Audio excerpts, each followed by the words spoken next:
Llegó el momento, como usted acaba de escuchar, de la participación semanal del politólogo Francisco Ruiz, doctor en Derecho Electoral, integrante del Instituto Nacional de Administración Pública, catedrático, autor de la columna Leer entre líneas, que usted también puede consultar, entre otras plataformas, en uniradioinforma.com. Además, usted encuentra a Francisco Ruiz en redes sociales como FRuizMX. Francisco, ¿cómo estás? Muy buenos días.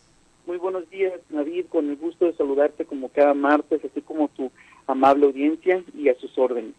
Pues seguimos con esta entrega que ya nos anticipabas, Francisco, respecto a todo lo que viene con el proceso electoral, bueno, los procesos electorales que estamos viviendo, y hoy toca a otra área que nos vas a estar compartiendo y que nos ayuda a entender qué es lo que viene, cómo viene, por qué es importante cada una de las cosas que tenemos que votar.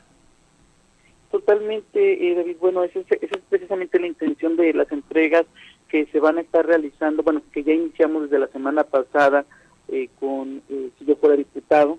Esta semana nos referimos al Senado de la República, titulo mi texto Senado ¿para qué? ¿Por qué? Bueno, porque como sabemos, históricamente las elecciones que conllevan dentro de las boletas a presidente de la República son las que más participación tienen. De hecho, ha sido uno de los motivos por los cuales precisamente se han empatado los procesos electorales federales y estatales. Es uno de los motivos la baja participación ciudadana en algunos comicios, como eran los comicios intermedios donde se elegían a los diputados, e insisto, se registraba una muy baja participación. Entonces, derivado de ello, bueno, sabemos que se han empatado algunos procesos para que pues haya un mayor interés. Sin embargo, en el caso de la presidencia de la República sigue siendo el mayor atractivo, es cuando más participación se registra y pues sin duda va a ser muy interesante la elección del próximo año, porque tendremos bastantes boletas electorales en las cuales deberemos de plasmar nuestra voluntad, ¿no? Elegiremos, por supuesto, al presidente de la República, estaremos seleccionando también un senador, a los senadores, a los diputados federales, diputados locales, a los ayuntamientos, que pues, son compuestos por presidente municipal, síndicos, regidores, y en algunos casos, en algunos estados como Chiapas, como Guanajuato, Jalisco, Morelos, Puebla, Tabasco, Veracruz, Yucatán y la Ciudad de México, estarán también pues tomando la decisión de quién será el titular del poder ejecutivo local, ¿no? Van a seleccionar a los gobernadores, en el caso de la capital, al jefe de gobierno. Esto será el próximo domingo 2 de junio, obviamente del próximo año. Y como bien adelantabas, pues la intención de estas participaciones semanales es conocer un poco más de estos cargos. ¿Por qué? Porque, insisto, vamos a tener muchas boletas. No se va a tratar únicamente de elegir al presidente de la República. Hemos visto cómo en elecciones recientes se está presentando de una manera más frecuente los votos, el famoso voto cruzado. Es decir, no se van sobre un solo partido político, sino que se está realizando un ejercicio a mayor conciencia y tomando decisiones con base en el criterio de cada uno de los ciudadanos, aquellas opciones que considera más viables, más convenientes, independientemente de su partido político. Entonces, aquí lo importante es saber qué papel va a desempeñar cada uno de estos futuros funcionarios en sus respectivas trincheras, ¿no? La semana pasada, insisto, hablábamos de los diputados federales y esta pues, le estamos dedicando a los senadores. Para tener una referencia histórica es importante recordar que el Senado, la figura del Senado, es muy antigua, pero no solo en México, sino particularmente en lo que fue el Imperio Romano, ¿no?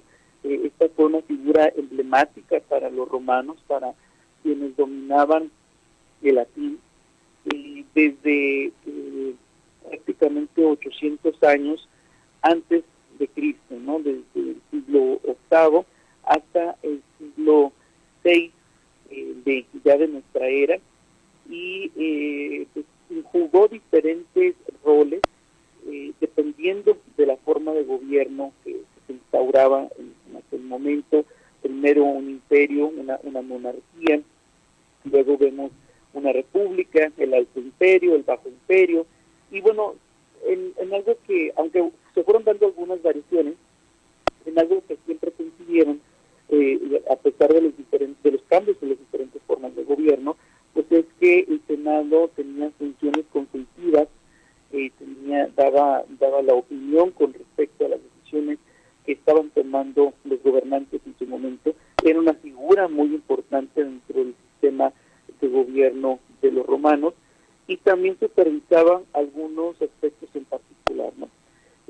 Lo que tiene que ver con la política exterior, que sin duda alguna es fundamental y que hoy en día sigue siendo parte de las facultades que tiene el Senado, por lo menos el Senado de nuestro país, y algunos otros temas como el sistema financiero y las creencias religiosas. Hablo, por supuesto, del Imperio Romano, ¿no? Originalmente el Senado romano estuvo conformado por 30 personas, que luego, conforme el paso del tiempo, llegaron a ser 300, y finalmente el máximo número que se registró de integrantes del Senado fue 900 personas. En México, hoy, el Senado de la República se compone por 128 miembros.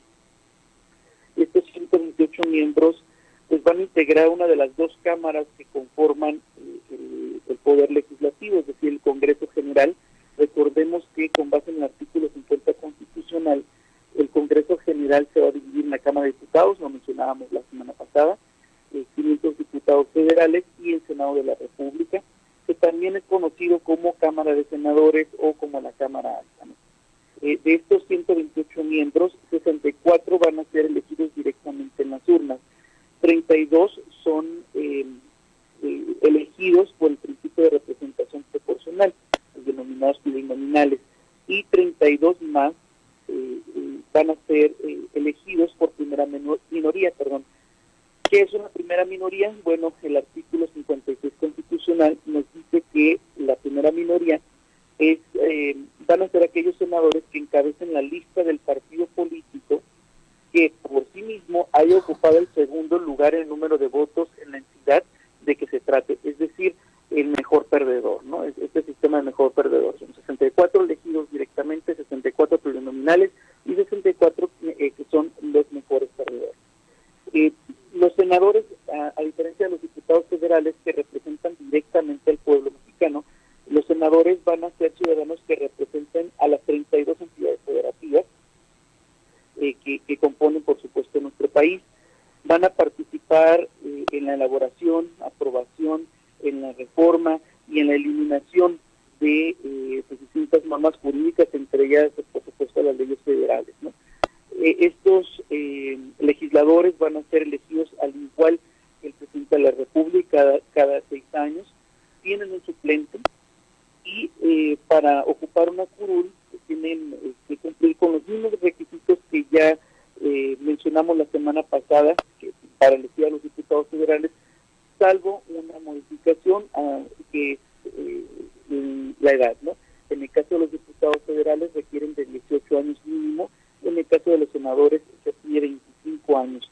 Pero bueno, coinciden en el resto, que es pues no ser parte o no ser miembro activo del ejército, ni del mando de la policía, ni de la gendarmería, no ser un miembro activo, no ser titular de un organismo autónomo o de una entidad paraestatal, secretario o subsecretario de Estado, y siempre que no se haya separado del cargo 90 días antes. Si se separa del cargo, puede participar, por supuesto, al igual que gobernadores, al igual que en el caso de gabinetes locales, jueces y alcaldes, ¿no? En el caso de los gobernadores, jefes de gobierno, no pueden ocupar este puesto mientras dure su periodo, aun y cuando se separan del cargo. Y en el caso de ministros de la Suprema Corte, magistrados, el secretario del Tribunal Electoral, los funcionarios directivos del INE, tampoco, salvo que se hayan separado del cargo 3 años antes. Y si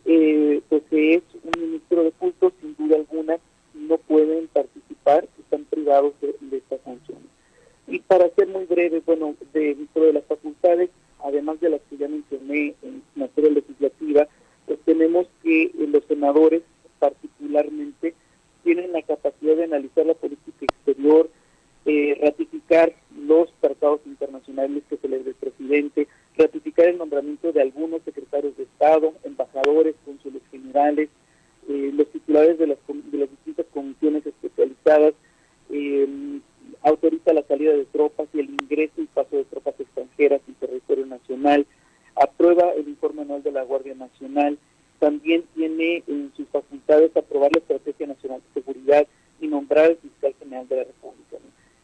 Para concluir, pues mencionar que los senadores antes despachaban en un edificio que está junto al Museo Nacional de Arte, en el centro histórico. Sin embargo, bueno, hace relativamente poco, en 2011, se inauguró la nueva sede en la Avenida de la Reforma, el Paseo de la Reforma, pero lo curioso de esto es que todavía tenía unos días de inaugurado cuando pues empieza a presentar este edificio los importantes fallas, particularmente una serie de goteras que se presentaron, y se trataba de un edificio nuevo, moderno, que pues, desde su propia construcción ya estaba bajo el escrutinio público con fuertes críticas relacionadas precisamente con actos de corrupción por, digamos, utilización de materiales que no fueron lo más adecuado, ¿no?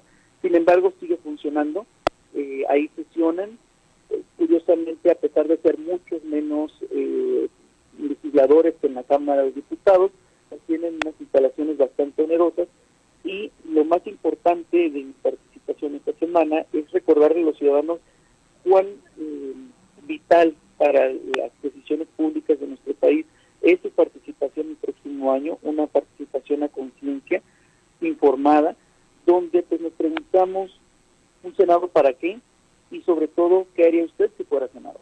Claro. Esa situación de participar a conciencia en un proceso electoral implica entender todo lo que hoy nos has relatado. Fíjate, a mí me pareció increíble porque yo no conocía realmente el origen de la constitución de un Senado como el que tenemos en nuestro país y me ha resultado sumamente interesante, Francisco. Y bueno, a la anécdota de las nuevas instalaciones del Senado, saliéndome a lo mejor un poquito del fondo de la temática, pero pues para recordar algo entre comillas divertido que está entre divertido y preocupante, pues no, a mí no se me olvida, Francisco, Ana Gabriela Guevara, cuando fue senadora ya por 2012 más o menos, pues que llegó, pero se equivocó de edificio y se fue a la Cámara de Diputados Federal. Le dijeron, no, señorita, usted ya se tiene que ir a otro lugar, ya no es aquí, y pues ya sabes, ¿no? Los memes dicen, y se fue corriendo para allá.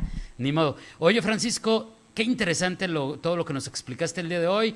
La próxima semana, ¿con qué iríamos? ¿Ya lo tienes planeado? Mira, los planes siempre están, pero hay cambios de última hora, entonces mejor dejémoslo en suspenso. Okay. Sí, y bueno, con lo que dices con Ana Gabriela Guevara es la ilustración perfecta, ¿no? De lo importante que es tomar una decisión, no solo de que nos va a representar, sino de estar informados, porque si nosotros si ellos como funcionarios no están enterados, imagínate nosotros como ciudadanos. Claro, claro. Pongamos el buen ejemplo. Francisco, muchas gracias. Excelente martes. Muy buenos días. Que estés bien. Bonita semana. Es Francisco Ruiz.